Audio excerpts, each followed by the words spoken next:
How do you say it? Ohlins. Ohlins.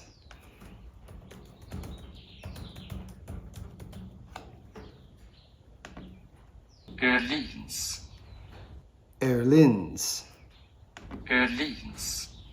Ohlins.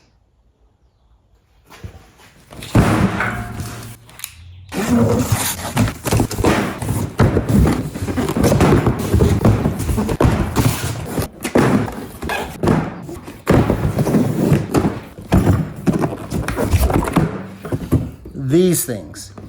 And I'm embarrassed to say that the very first time I heard about Ohlins was back at the 2021 SEMA show. So what exactly are we looking at here? I've never heard of your company and I apologize for that. And this is something that a lot of you made sure to let me know that it is in fact something that I should be embarrassed about. Little did I know back then, but Ohlins is a Swedish company that's been around since the 70s, and they've been involved in motocross, rally racing, open wheel racing, mountain bikes, and they've developed dampening systems for a whole host of high-end vehicles and have over 300 world championship titles to their name. Needless to say, when they reached out to Cindy and I to see if we might be interested in testing out the shocks that they make for the Jeep JL Wrangler, JK Wrangler, and even the JT Gladiator, you know it's an offer that we just couldn't refuse. With that said, let's give these shocks a closer look.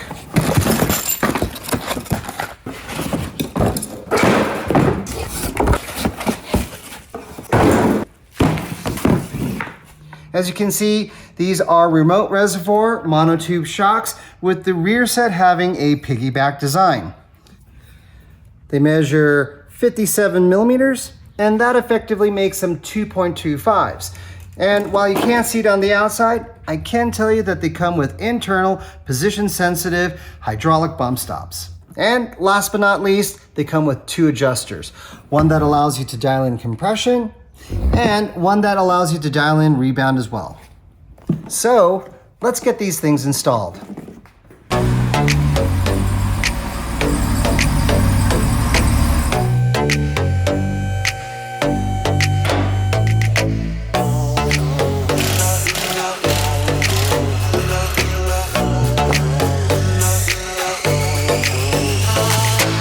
All right, to get things started, the first thing I'm gonna need to do is remove what we already have installed, and for that I'll be using an 18mm socket and wrench.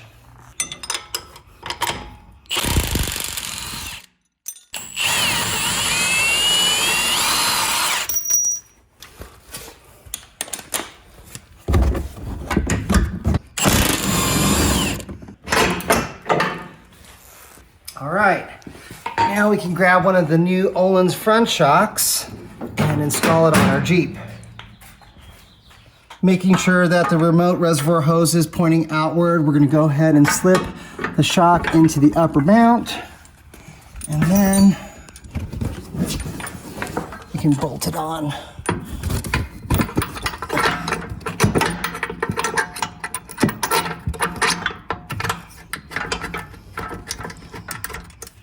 For the axle mount, you want to make sure that the rebound adjuster is pointing outward so you have access to it.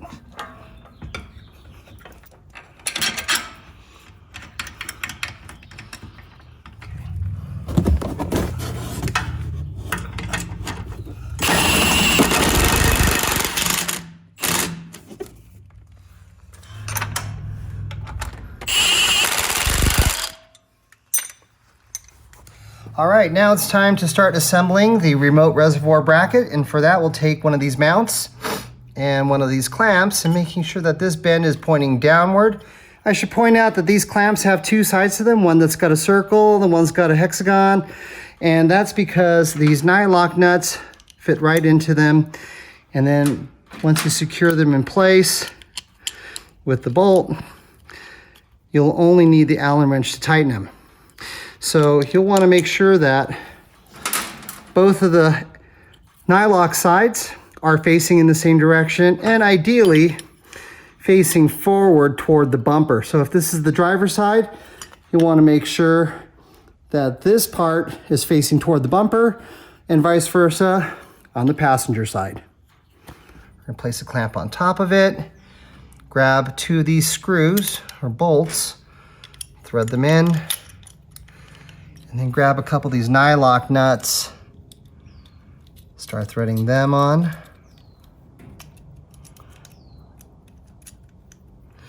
And then using an 8mm wrench and 4mm Allen wrench, I'm going to secure it in place.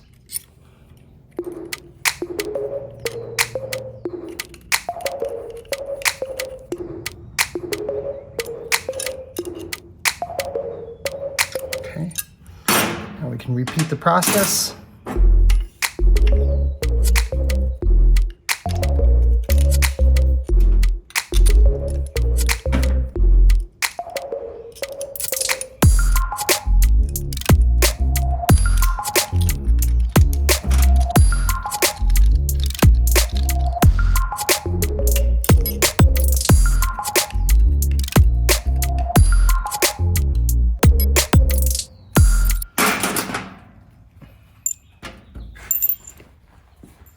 All right, now we're going to take our remote reservoir hose, tuck it behind the fender liner, route it toward the front of our Jeep, and then make sure that the remote reservoir has the adjuster facing out.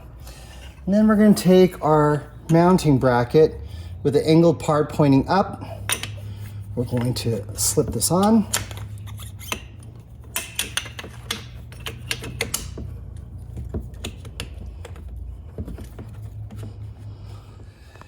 And then I'm going to take this long bolt that they provide, along with this washer and nut, slip it through here, take it through the tusk on the frame, feed it all the way through. Okay, place the washer on the back side.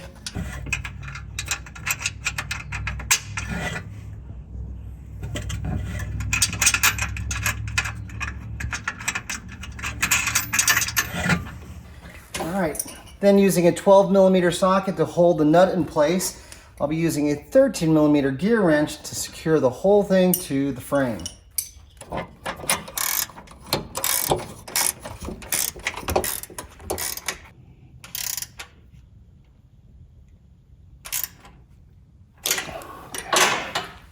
All right, now we can go ahead and take a couple of these longer screws, a couple of those nylocks, and then the 4mm Allen wrench again. Now we could take the nylock nut, slip it into the fitted side of the clamp, take the bolt, thread it in, and we can secure it in place.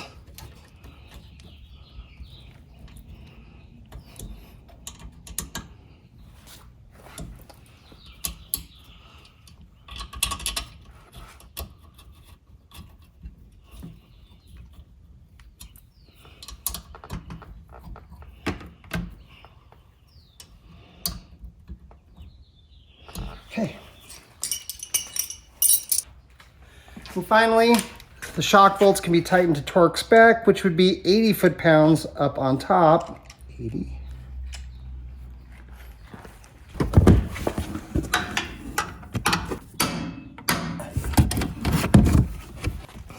And 75 on the axle mount.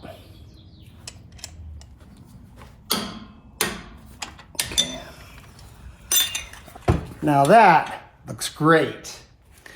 Let's do the other side.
time for the rear. As before, I'll be needing an 18mm socket and wrench to remove what we have installed now.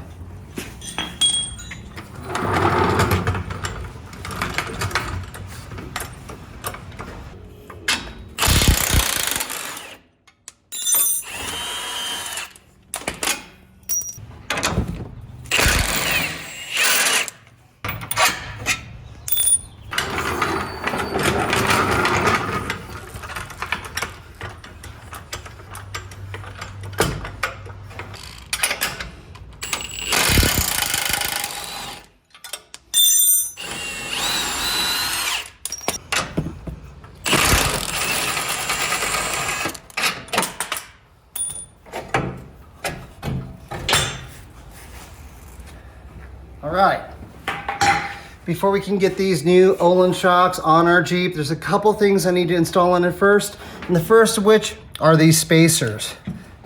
Using a bench vise, we're gonna be pressing these spacers into the top part of the shock and essentially make it site specific.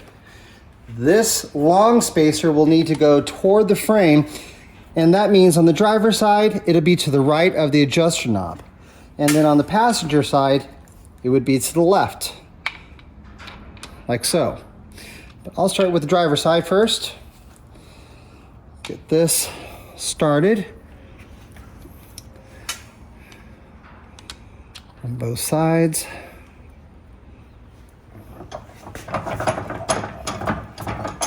Okay.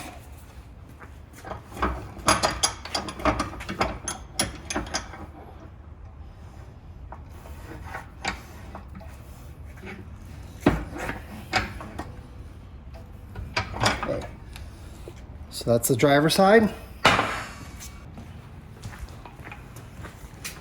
This would be the passenger side.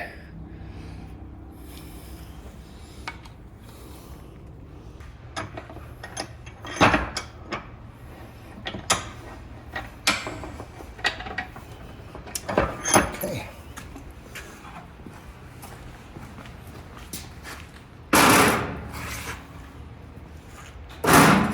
Next, we're going to assemble our shock shaft shield onto the adapter that's provided.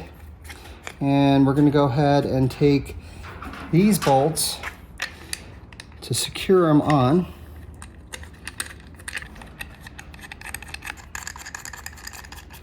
Then using a 5mm Allen wrench, we'll tighten them in place.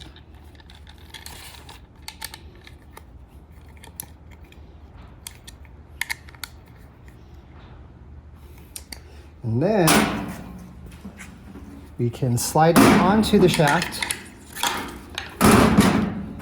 Take one of these rings, slip it on, place this down, take the provided screw, and using a 4mm Allen wrench, you can loosely tighten it in place. You don't want it too tight. We're going to probably need to rotate this around a bit. I'll do the same on the passenger side.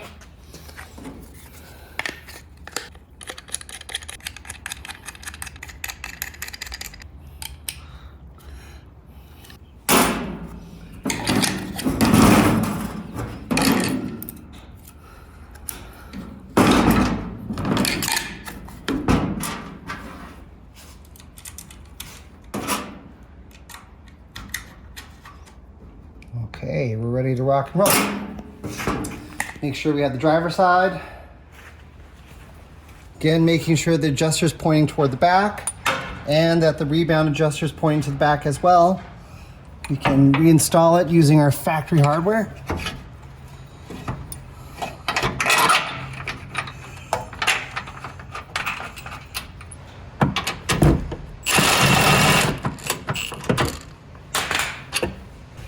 We're going to rotate this shield back toward the axle and then make sure the adjuster for the rebound is pointing out.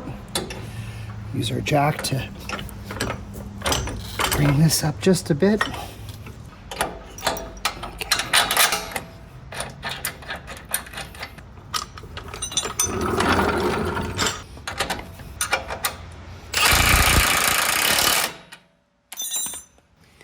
Now this shield is supposed to be facing forward to help prevent stones from hitting the shaft.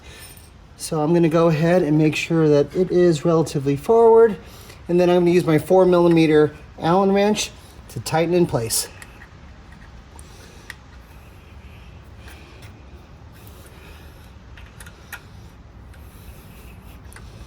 Okay.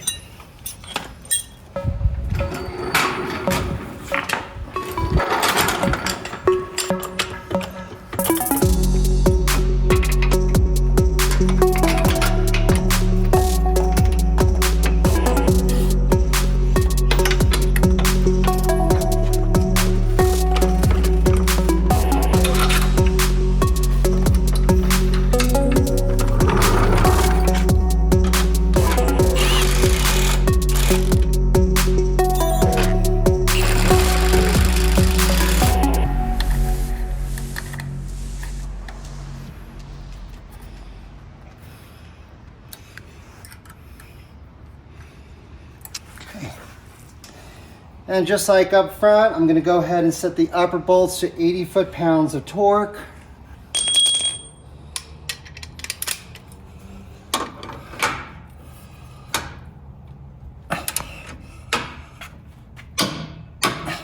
Okay. Okay. Now I'm going to set the lowers to 75.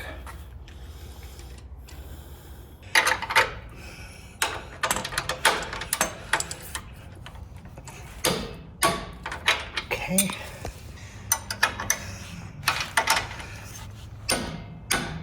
Okay. Outstanding. If these things dampen half as good as they look, I think we're in for an awesome ride. Speaking of which, now this can be done at any time, but before I reinstall my wheels, I'm going to make a few adjustments to both the compression and rebound as recommended by Ohlins. Starting with the compression adjustment knob, I'm going to turn it fully clockwise to set it back to 0. Okay, that should be 0. Now, Ohlins recommends that you turn the knob 10 clicks for on-pavement driving. That's 1, 2, 3, 4, 5, 6, 7, 8, 9, 10. Now, if you're going to be going off-road, they actually do recommend that that be 20 clicks, but I'm going to leave it there for now, just for testing purposes, and move over to rebound. Okay, so now this is the rebound adjuster, and again, I am going to turn it fully clockwise to reset it back to 0.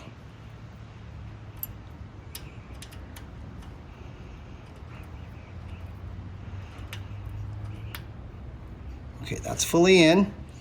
And as before, I'm going to turn this 10 clicks for on-pavement driving. So that's 1, 2, 3, 4, 5, 6, 7, 8, 9, and 10. For off-roading purposes, Ohlins actually recommends that be turned to 30 clicks. But I should clarify that these recommendations are just starting points. Clearly, additional adjustments can be made as needed or as desired. On to the other shocks.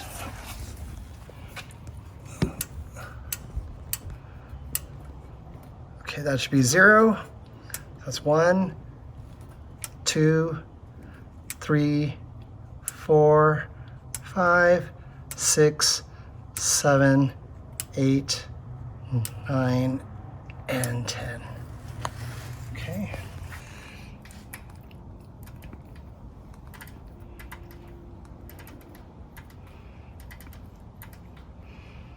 Okay, that should be 0. That's 1, 2, 3, 4, 5, 6, 7, 8, 9, and 10. Okay. 7, 8, 9, and 10.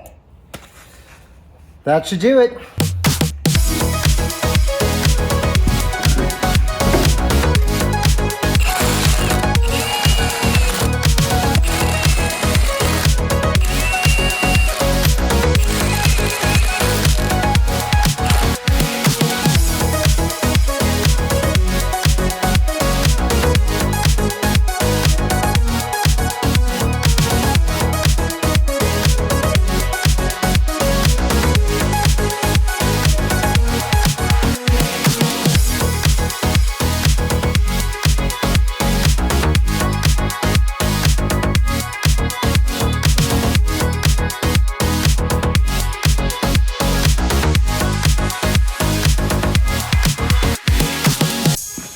Now, I know you're all wanting to see how these shocks perform on and off-road and to get our opinion as to what we think about them. And that's something we hope to bring you in our next video. Until then, let me know if you have any questions, and as always, I'll do what I can to answer what I can. Thanks for watching, and we'll see you again soon.